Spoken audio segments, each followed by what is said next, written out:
What's up, man? How you, Benj? I'm great. I mean, we're living in the crazy, but I've got my spirits about me. It's all we can do, man. Is just keep a positive attitude as best we can, and save up on toilet paper and paper towels.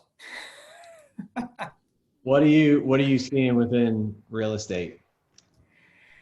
I mean, nothing quite yet, other than the fact that all deals have slowed down, with the exception of a few in selective industries. Like, we've got a client that sells plastics, right? Well, they're busier and going to have one of the record first quarters they've ever had because what's in all these cleaning products is plastics. So they're doing awesome. We got another group that's a sales staffing company, and they're doing amazing too because it's interesting. And I didn't think about this, but you've got salespeople in like the events or ticket sales or things that relate to hospitality or football games, soccer games, whatever may have you, and they've been targeting these account execs for forever.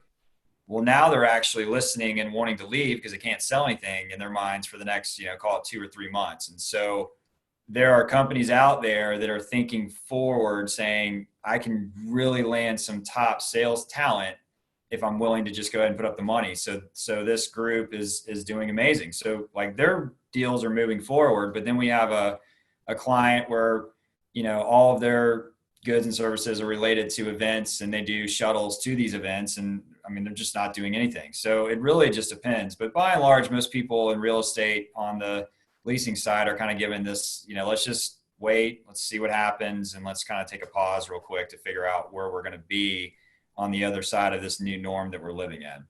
So I heard. So we all read that SoftBank just pulled out of the WeWork bailout.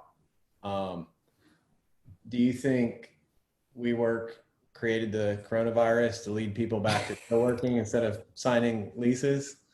Do you think co-working will get a boom out of this?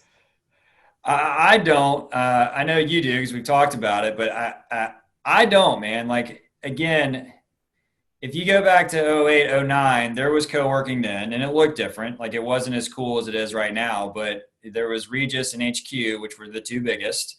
And when this hit, they both went out into bankruptcy, but Regis was the only one that came out. And what happened is all of these, call it 2 to 4 people companies, or maybe even 4 to 10, when they were originally going into these co-working areas, they just started working from home. And I think we're starting to see that even more now with people that are forced to work from home and realizing that, hey, it's not that bad, or I can do this, obviously minus the kids since they're out of school right now. I think it may drive people to go back to the office space because they're like, I cannot be here any longer. But like in a high level view, I think a lot of their bread and butter will be taken away from this. And I think they're going to be in a position that's going to hurt them. I also, their argument's going to be, well, I mean, we target the bigger companies, and, they're going to be more flexible with their office space now than ever before. I don't know if that's going to be true or not. We'll have to wait to see. But, you think it's a positive for them. So I'd love to hear what you think. Well, I mean, maybe. So look, maybe there's the 3, 4 person shop that decides we don't need this. It's extra. We can work from home. Um, I think at the same time, like you said, people are going to be sick of working from home. They're going to miss social interactions. They're going to miss camaraderie, and it'll drive people to that. I think on the flip side, the bigger, or not on the flip side, but on the bigger companies, or still small, small enough to utilize WeWork, they're realizing how much more they don't need a central office. Like this is forcing us to challenge that idea. And so in a city like Atlanta, when I can sign up for a corporate WeWork and we can come together once or twice a week, but everybody can work at their own location, their own part of town. Like what opportunities does that create? And then I think there's just like, everybody's going to get risk averse, hiring full-time talent for most companies will get put on pause and then they'll outsource. Right. And I kind of think of like a co-working in the same way as outsourcing, right? You've got, it's low risk. I can get out of it really easily versus a full-time employee that I'm, and a lease is worse than a full-time employee because at least it's painful, but I can let them go. Whereas a lease, 5, 7, 10 years, what am I signing up for? I think just the risk aversion is going to make people say, hey, I'm willing to even pay a little more for the ability to walk away. Yeah, and so I don't disagree with that. I think that's a very smart point, and we are seeing that with a few of our clients. The flip side of that is when the economy was really good and the rates are as high as they've ever been before, a lot of these owners are going, you know what? I'm only going to look at a 5-year deal, or I'm only going to look at a 7-year deal because I'm looking to sell this building, a year or 2 years from now. And the longer term I have, the more, predictable revenue they have. And that's how we sell office buildings.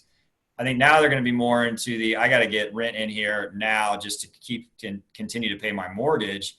So what I think is going to happen, in my opinion, and again, I'm not saying that you shouldn't look at the co-working. I think your point's very valid. I think what you're going to see, especially in Atlanta, a lot of these smaller spec suites have been vacant for a long time because people were already going into the co-working, or, they were just saying, oh, I'll take more space than I need, or I'll build it out because we're doing great. So there's a plethora of that's out there.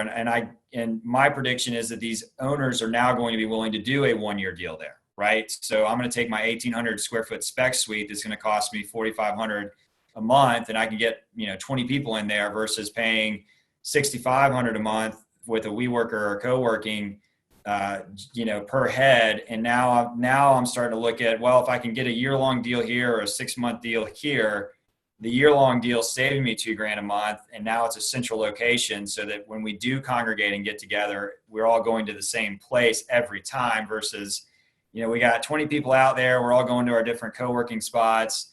Well, when we do have an all hands meeting, where do we go and what do we do? And how do we get back to where we're trying to have each other together? They'll start to miss out and lose people and kind of go from there. So when you see that and you have that, I think people will go to the wrong location. It will just cause more havoc than I think good. So we'll see. I mean, there's also a ton of subleases that are now just immediately starting to hit the market, and those are all short-term furniture and things of that nature. So I think the lease argument will subside a good bit. I don't know about the, co-working gives you these amenities versus you got to pay for them when it's your own space. And I think it will just be a preference after that. Sure. My computer glitched, so I have no idea what you said. I'm sure it was absolutely brilliant. It was brilliant. You win the argument.